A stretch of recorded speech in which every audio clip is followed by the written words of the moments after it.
करना चाहूंगा, थोड़ा सा हमारे सहयोगी भी जुड़ गए हैं ग्वालियर से, विनोद शर्मा, वरिष्ठ सहयोगी। विनोद जी, जिस तरह से उम्मीद लगाई जा रही थी, सपने सजोए जा रहे थे, वो तो पूरे नहीं हुए, लेकिन थोड़ा सा ऐसा लगता है जैसे कि को देख के, उम्र को देख के और थोड़ा अनुभवों को देख के जो पद दिया गया है विधानसभा अध्यक्ष को, उससे थोड़ा सा ठीक ठाक लग रहा है कि हाँ, ठीक जगह बिठा दिया है। देखिए, यहाँ पर जितने लोग थे आप देख सकते हैं कि बहुत ज्यादा खुश नजर नहीं आ रहे। उनके चेहरों से भी ये पढ़ा जा सकता है कि कुछ नहीं है। तभी ये चाह रहे थे कि ग्वालियर चंबल अंचल को इस बार प्रतिनिधित्व मिलेगा। इस बार ग्वालियर चंबल अंचल से मुख्यमंत्री होंगे नरेंद्र सिंह तोमर, मुख्यमंत्री बन सकते हैं। और उसको लेकर सुबह से ही उनके जो बंगला है वहां पर तैयारियां थी और उसको लेकर लोग यहाँ पर पहले से मौजूद थे और इस बात के लिए तैयार हो गए कि मुख्यमंत्री बनेंगे नरेंद्र सिंह तोमर। लेकिन अब चूंकि विधानसभा अध्यक्ष उनको बनाया, आप तस्वीरें देख सकते हैं कि किस तरह से क्या कहना चाहते हैं, विधानसभा अध्यक्ष बनाया, क्या चाह रहे हैं? पार्टी का निर्णय है, पार्टी ने जो भी निर्णय दिया है वो समझ के दिया है। आदरणीय नरेंद्र सिंह तोमर जी जमीनी कार्यकर्ता शुरू से थे और आज वो 2 बार केंद्रीय मंत्री रहे 10 साल के शासन में, 2 बार मिनिस्टर रहे, प्रदेश के अध्यक्ष रहे, राष्ट्रीय महासचिव रहे, सब पार्टी ने उनको दिया है और आज जो पार्टी ने निर्णय किया वो हमको स्वीकार है। लेकिन और भी कुछ मान के चल रहे थे। देखो, इंसान की लालसा तो बहुत सी होती है, लेकिन जो पूरी हो जाए वही संभव है। हाँ, बिल्कुल। तो देखिए, जितने भी जो लोग थे इसको ये मान के चल रहे थे कि इनको मुख्यमंत्री बनाया जा सकता है। क्या इच्छा थी और क्या हुआ? लोगों को इस बार पूरी उम्मीद थी ग्वालियर अंचल का ही सीएम होगा, लेकिन पार्टी का जो निर्णय सभी को स्वीकार है। बीजेपी का शासन, लेकिन जो खुशी चेहरे पर आपको दिखनी चाहिए वो तो नजर नहीं आ रही। निर्णय वाली स्वीकार हुआ, संवैधानिक दायित्व है और माननीय हमारे नेता नरेंद्र सिंह तोमर जी ने कभी ऐसे पद की लालसा नहीं की है। पार्टी का हमेशा कार्यकर्ता बन के काम किया है। लेकिन वैसे यहाँ काफी तैयारी थी, लोग तमाम पटाखे और माला यहाँ पर पटाखे चलाएंगे। देखो, उम्मीद तो काफी टाइम से आ रही है और यही चाहते थे सभी लोग कि चंबल से कोई ना कोई ऐसा मतलब चेहरा मिले इन्हें, और काफी टाइम से यहाँ से कोई ऐसा पद नहीं आया है।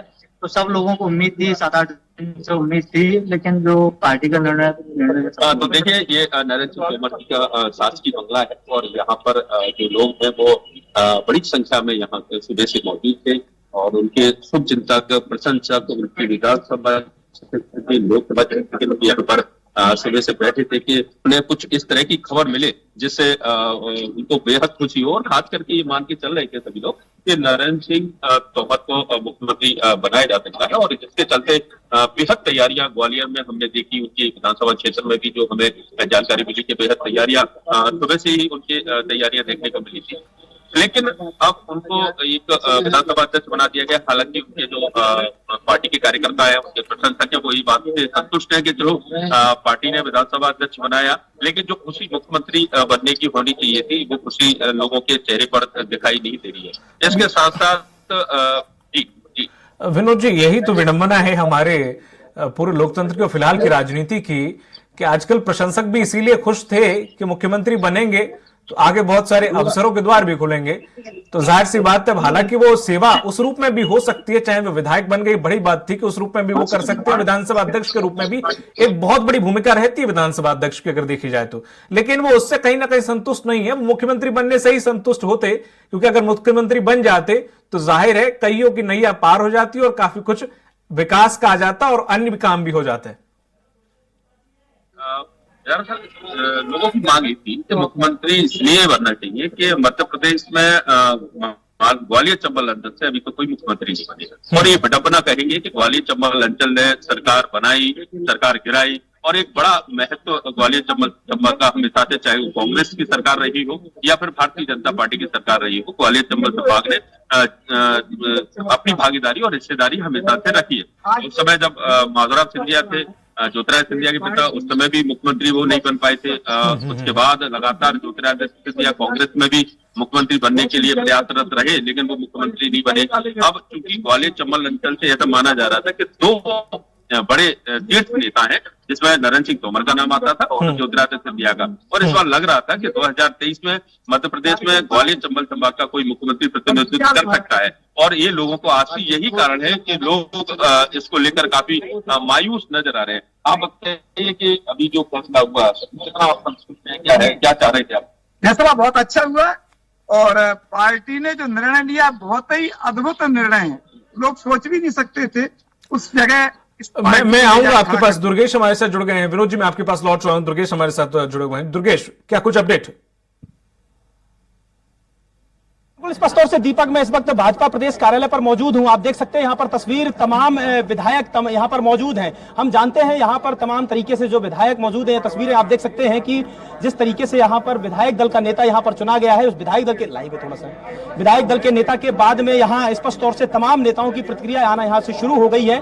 तमाम जो विधायक हैं वह निकलना शुरू हो गए हैं और जिस तरीके से कयास लगाए जा रहे थे तमाम दिग्गज नेताओं पे, वह दिग्गज नेता कहीं ना कहीं उन दिग्गज नेताओं के इतर फैसला लिया गया है पार्टी ने, और पार्टी ने मोहन यादव को अपना विधायक दल का नेता चुना है और विधायक दलों ने भी सर्वसहमति से अपना नेता चुन लिया है। उसी नेता के साथ में और 2 डिप्टी सीएम भी यहाँ पर चुने गए हैं। विधानसभा अध्यक्ष के तौर पर नरेंद्र सिंह तोमर के नाम पर मुहर लगाई गई है। तमाम तरीके से यहाँ पर तमाम तरीके से नेता यहाँ पर मौजूद हैं। चाहे किसी की बात करें, हमारे साथ गोविंद सिंह राजपूत जी भी मौजूद हैं और गोविंद सिंह राजपूत जी से जानेंगे। सर, जिस तरीके से फैसला आया है, क्या माना जाए कि चौंका देने वाला फैसला बहुत ही अच्छा है। एक जमीनी कार्यकर्ता के लिए प्रदेश के मुख्यमंत्री का दायित्व सौंपा गया है। हम सब लोग खुश हैं। हम लोगों ने एक साथ में कैबिनेट में मोहन यादव के साथ काम किया है। मोहन यादव जी की विशाल सोच है, वो हमेशा प्रदेश की तरक्की की सोचते रहे हैं। एक जमीनी कार्यकर्ता को इतना बड़ा पद देना भारतीय जनता पार्टी में ही संभव है। हम सब लोग टीम भावनाओं के साथ मोहन जी के साथ काम करेंगे और प्रदेश को आगे बढ़ाएंगे। डिप्टी सीएम के नाम पर भी मुहर लगाई गई। कोई मोहन नहीं लगी, 2 नाम आए हैं, वो बनेंगे तय।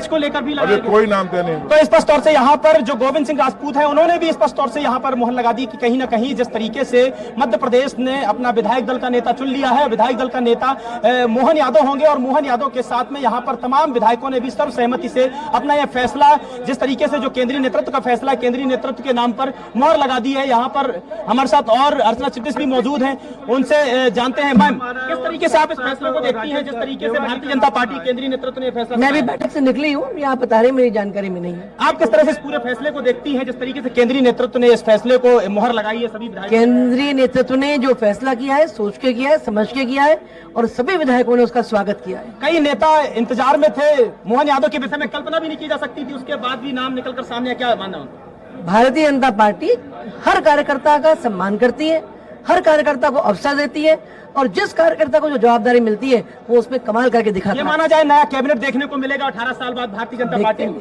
तो स्पष्ट तौर से यहाँ पर तमाम नेता यहाँ पर मौजूद हैं, तमाम विधायक यहाँ पर मौजूद हैं। तमाम विधायकों की उपस्थिति में, 143 विधायकों की उपस्थिति में सर्वसहमति से यह फैसला लिया गया है कि अब विधायक दल के नेता मोहन यादव होंगे और मोहन यादव के नाम पर अंतिम मुहर लग चुकी है। बीजेपी प्रदेश कार्यालय का नजारा है जहां पर तमाम विधायक अब यहाँ से निकलते हुए देखे जा सकते हैं। जी बिल्कुल दुर्गेश, जिस तरह से देखा जाए कैबिनेट का आपने जिक्र किया कि कुछ कैबिनेट में क्या अब ऐसा ही फेरबदल कुछ नई कैबिनेट में भी देखने को मिलेगा क्या, कि वही चेहरे रिपीट होंगे जो हमेशा से रिपीट होते आए हैं?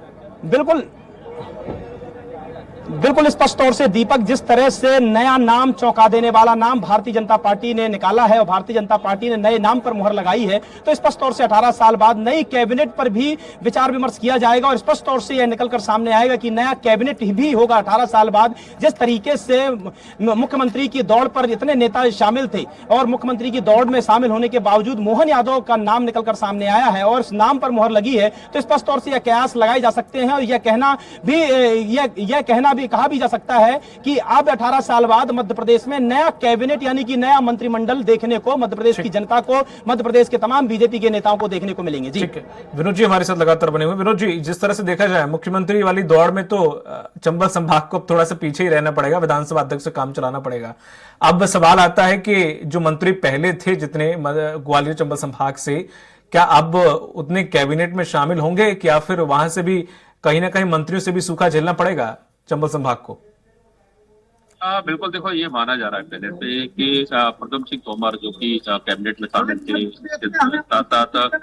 नारायण सिंह कुशवाहा भी जीते हैं, तो पहले भी वो मंत्री रहे, उनको भी शामिल किया जा सकता है। राकेश शुक्ला जो कि मेहगांव से है, उनको भी शामिल किया जा सकता है। इसके अलावा नारायण सिंह कुशवाहा जो कि भिंड से जीते हैं, उनको भी मंत्रालय में, मंत्रिमंडल में शामिल किया जा सकता है। लेकिन सवाल वही खड़ा होता है कि ग्वालियर चंबल अंचल को मुख्यमंत्री, बाकी के जो समर्थन है वो इस बात से नाराज है कि किसी को भी वोट कर देंगे, लेकिन ग्वालियर चंबल संभाग में कम से कम एक बार मुख्यमंत्री बनता है।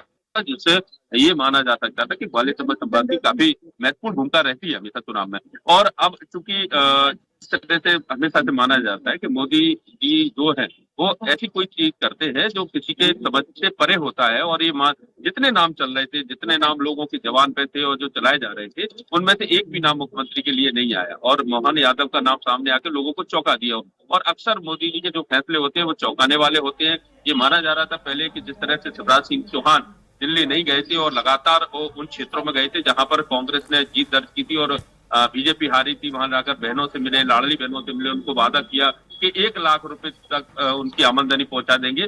तो कहीं ना कहीं केंद्र पर इस बात का दबाव था, केंद्र केंद्रीय नेतृत्व के शिवराज सिंह चौहान को इग्नोर नहीं किया जा सकता। और ये माना जा रहा था कि हो सकता है कि लोकसभा तक शिवराज सिंह चौहान को मुख्यमंत्री बना सकते हैं या फिर प्रहलाद पटेल के नाम पर मोहर लग सकती है। लेकिन जिस तरह से मोहन यादव का निकल कर नाम सामने आया, लोग चौंक गए। कभी उन्होंने सोचा भी नहीं था कि इस तरह से मोहन यादव को मुख्यमंत्री प्रदेश का बनाया जा सकता है, उनको कमान सौंपी जा सकती है। और नरेंद्र सिंह तोमर और जो हालांकि नरेंद्र सिंह तोमर का नाम ज्यादा चल रहा था, ज्योतिरादित्य सिंधिया और नरेंद्र सिंह तोमर का, लेकिन ये माना जा रहा था कि नरेंद्र सिंह तोमर को एक बड़ी जिम्मेदारी दी जा सकती है। मध्य प्रदेश में पहले भी नरेंद्र सिंह तोमर रहे, प्रदेश अध्यक्ष रहे हैं, मुख्यमंत्री रहे हैं और एक कद्दावर नेता है और एक क्षत्रिय समाज से आते हैं, काफी पकड़ है उनकी राजनीति पर, गंभीर नेता माने जाते हैं और उनका राजनीतिक जो कैरियर है बेहद साफ सुथरा रहा था। यही कारण है कि मान के चल रहे थे कि इस बार जो भूखा पड़ा था ग्वालियर चंबल अंचल में कि मुख्यमंत्री नहीं मिल सकता, तो वो इस बार मुख्यमंत्री ग्वालियर चंबल अंचल से मिल सकता है। लेकिन फिर मालवा से मुख्यमंत्री मिला है और उसको लेकर लोग प्रसन्न है कि चलिए विधानसभा अध्यक्ष नरेंद्र सिंह तोमर को बनाया, लेकिन जो प्रसन्नता होनी चाहिए वो उनके चेहरे पर दिखाई कहीं से कहीं तक नहीं दिखाई दे रही। ठीक है, विनोद जी हमारे साथ बने रहेगा, दुर्गेश भी हमारे साथ बने रहेगा। जिस तरह से देखा जाए कि अब जो नाम सुना नहीं था वो ले लिया गया है और साथ ही साथ 2 बड़ी और खबर भी आई है, विधानसभा अध्यक्ष नरेंद्र सिंह तोमर और 2 डिप्टी सीएम राजेंद्र शुक्ला के रूप में और जगदीश देवड़ा के रूप में 2 डिप्टी सीएम का नाम का ऐलान हुआ। अभी ऑफिशियली तौर पर कोई हालांकि कुछ नहीं कह रहा है। वक्त फिलहाल छोटे से ब्रेक कर जल्द होंगे हाजिर।